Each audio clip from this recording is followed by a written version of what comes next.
Welcome to Whiskey's a Journey. My name is Peter Fasciano. And I am Mary Bridget Fasciano, Peter's sister. And today is Monday. We have an in-depth whiskey review for you.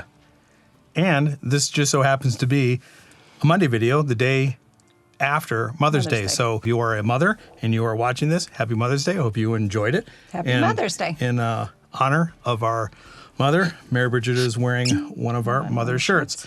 That says, here's to strong women. May we know them, may we be them, may we raise them. And my mother definitely raised my sister and I to be strong women. So happy Mother's Day, Mom. We miss you. Thank you. Louise. Oh my God. Think I need to get drunk based on that? No, Holy you cow. don't have to drink everything. So before the video gets started, a couple of things. Thank you, Barrell Bourbon, for sending me this bottle. They didn't have any expectations for a review, but they did say if I do review it, just to make sure that everybody knows that I was given this bottle from them. And this is the Barrell Bourbon Cask Finish Series, the PX Sherry. All of the information for this, actually, that's a different episode. I'm going to read this because I'm not exactly familiar with everything. So this is edition 1. It's a 6-year aged. It is finished in PX Sherry. It's 115.52 proof, 57.76 ABV. And my bad eyes, this tells me that it is Kentucky, 9 and 10-year-old. No, you're 7 wrong. and 10-year-old. No, Kentucky. Kentucky. Right. Kentucky, 9 and 10-year-old. Indiana, 6, 7, 8, and 12-year-olds. And Tennessee, 7 and 15-year-olds. There you go. And then the derived mash bill. 4%. Well, 4% what? It's corn. Oh, sorry, corn. 80% rye, 16% malted barley, 4%. So if you're not familiar with this, we're going to nose it, taste it, give you an idea of what we think of it. And this is hitting markets already, and I think the asking price is $84.99. And as you can see, I've done quite a bit of damage to this bottle. I do remember having already. other Barrell Bourbon, and I remember really liking them. Yeah, Barrell Bourbon is a non-distiller producer, so they just get barrels from all those different states, and they blend them, and they do a fantastic job with their blending. Yeah.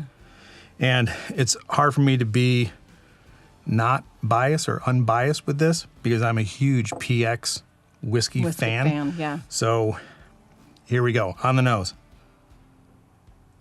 It's kind of almost, I don't want to say nothing on the nose, but it's, nothing is like jumping right out like initially. Really? For me, it's not. I get a lot of spice and some ABV. Really? There's vanilla, there's oak. I get the vanilla. I don't get the spice or the oak And I get first. like medicinal cherry, like a cherry cough syrup. Okay. It is a little bit proofy, a little bit astringent on the nose. Really? Yeah. That's so funny because sometimes things that you think are astringent on the nose, I'm like, Yeah. I don't get And it. I'm not like, saying, it's not burning my nose or anything. I'm not saying astringent in a bad way. There is just a hit of ethanol vapors that I'm getting in my nose as I'm smelling. Maybe I've had too many of these already because I'm not getting them. I'm not getting that at all. Yeah, it smells pretty good. And I have I'm going to put like power of suggestion in your head here in a little bit. As you always do. So let's go ahead and get this thing on the palate. I think on the nose, it's spicy with a little bit of medicinal cherry. Okay. All right, cheers. Cheers. Is right. That's good. Wow. I like that quite a bit. Yeah. I think it's more vibrant on the palate than it is on the nose. Totally. There is I don't know the analogy, but it's like a firecracker.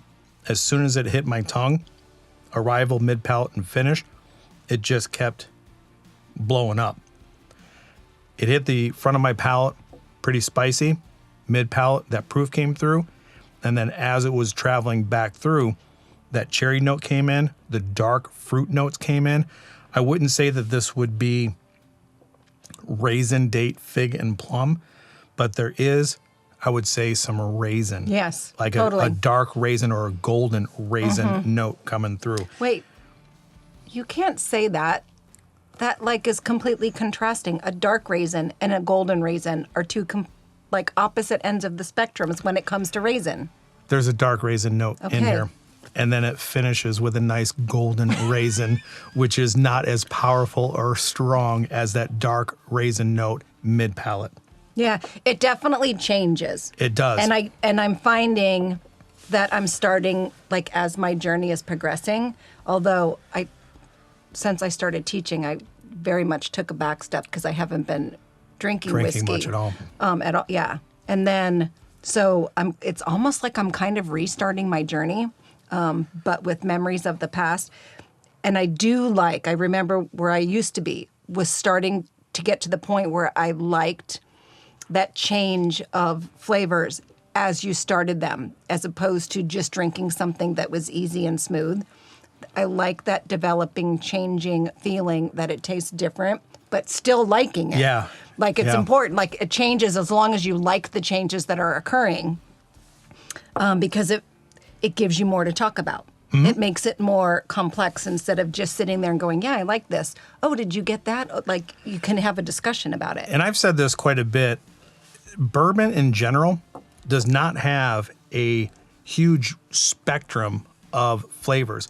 All of the flavors that you get are probably going to run into, especially a bourbon, vanilla, cherry, brown sugar, Maple. oak, maple. So the flavor profile is pretty narrow, but the intensity that you get with each of those individual flavors is what distinguishes a good bottle from a just okay bottle.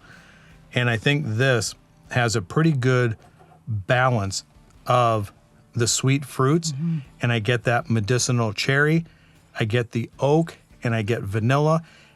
But what I'm surprised with is how quick the finish is. As we were sitting there talking, or with me Yeah, it's listening gone. to you talk, it just vanished. It kind of, the finish itself kind of falls off a cliff. And that could be a good thing or a bad thing, because once it falls off, you're like, oh, I want to go back in and get another sip, because those initial notes are, like I said, like a firecracker going off, but they just don't linger around very much. And I think I like that because it's gone, so I can go back and have that same experience again with the changing of the flavors. Because if it was still there, my guess would be you wouldn't have that same changing of the flavors because there's a leftover flavor in your mouth. Yep. Okay, so speaking of leftover flavors, here's the power of suggestion. Okay. When we take our second sip, I want to know if you pick up a minerality note, like a mineral note, like a Flintstone vitamin. God, I've got to go way back to my childhood to think about that. Because there's something in here that I think people associate Flintstone vitamin Vitamins with. I don't particularly get that strong of a note, but I think it is in here if you're trying to suggest it, and if somebody's trying to look for it, I think you can find it in here. You know what, a flash in my mind when I had to think about what do Flintstone vitamins taste like, I had to remember that. I just had a Tums for the first time the other day and ate it because, my doctor told me I probably should because it has calcium in it and I need the calcium. And now that I think about it, a Tums kind of tastes like a Flintstone vitamin. Yeah, the only difference is at the end of a Flintstone vitamin, you get that little, like you took a bite of aluminum foil. Whereas, metallic. Yeah, where you don't with the Tums, and that's the only difference that I can. So is that what you're talking about? The minerality, like biting tinfoil? No. Okay, never mind. Erase that. Here's the second sip. Okay. Oh man, I really like this. Yeah, that's good. Now there's a difference between, Yeah. like what you were mentioning. There's a difference between a metallic taste and a mineral taste. Okay. The mineral note. So there's a whole reason behind this. Tennessee Dickel is another distillery in Tennessee, along with Jack Daniels. And a lot of people associate a minerality, the Flintstone vitamin note, maybe a medicinal cherry or a medicinal orange note that comes through. I don't personally pick that up in here as intense, but there is a slight medicinal cherry note that That's so funny. that might be coming across Now as that you said orange, I'm getting orange peel. as a mineral, and I think that might be the Dickel. I don't have a single Dickel bottle in my collection at all. Smell this now. Are you getting orange peel? Absolutely. Yeah. It's crazy. Yeah, orange peel, cherry, medicinal across the board. But it's faint for me.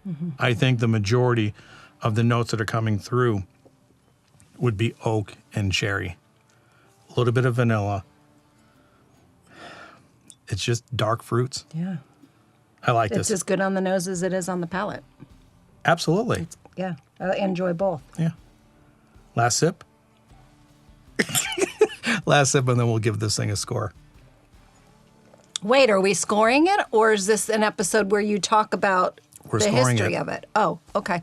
I can talk about the history, but I already thought did. that's what this episode was. Okay. Barrell Bourbon is a non-distiller producer. They just take barrels from other states, the Tennessee, the Kentucky, and Tennessee, Kentucky, Indiana. and Indiana.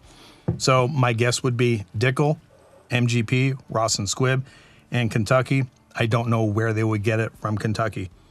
Bardstown, maybe? I don't know. If you know, let us know in the comments down below. And that's Okay. pretty much it. They just, and non-distiller producers just means that they don't distill their own stuff. They get their barrels from somebody else, whether it's contract distilling or it's just leftover barrels. They just contract a barrel, not contract, they just buy a barrel from a distillery. They bring it into their own area. They have their people do their magic, and their magic is phenomenal at barrel. And then they put it out. Okay. All right, you go first. Out of 5 stars, right? So we rate everything out of 5 stars. I like this quite a bit. Like I mentioned earlier, I'm a big fan of PX. Very impartial. It's very hard for me to be impartial when it comes to rating this bottle, just because, you know, they gave it to us for free. That aside, I am going to put this at a 3.9 out of 5. I think what is preventing this to become a 4 would be the finish falling off pretty quick. It doesn't linger around. And I do believe because of that metallic or mineral kind of note that is very, very distant in the back end of this, I'm going to give it a 3.9. I like this quite a bit. And based on what you're already seeing with this bottle. Wait, did you say 3.9 or 3.9. 3.95 initially? 3.9. Okay. 3.9. I'm going to give this a 3.9. Okay. It's good. I enjoy it quite a bit. And I'm just going to tell you right now, when this bottle is gone, if I see this on the shelf, I'm going to pick up a bottle. Okay. I like it that much. All right. I would say I'm going to give it a 3.8. I like it. I like the way that it smells, but on both accounts, on both the nose and the flavor profile, I would have liked it just a tad bit sweeter for my personal taste, because I like things to be a little bit on the sweeter side. That's why I like Insert. I was going to say. I was going to Insert, throw in the that's joke why I that like there. you. That's why she likes me so much. But I do very much like this. So maybe 3.85. Okay. 3.9, 3.85. Okay. All right. We've got one more video to shoot. I've got my sister for one more episode of They Sip or Skip. May giveaway is happening. Rules to that giveaway are in the description below. Like, subscribe, share, do all those things that YouTubers ask you to do. And I think that's it. I think that's it. So wherever you were at in your journey, I hope you're enjoying it. Because we are definitely enjoying ours. We'll see you on Wednesday. Cheers. Cheers. Cheers. Cheers.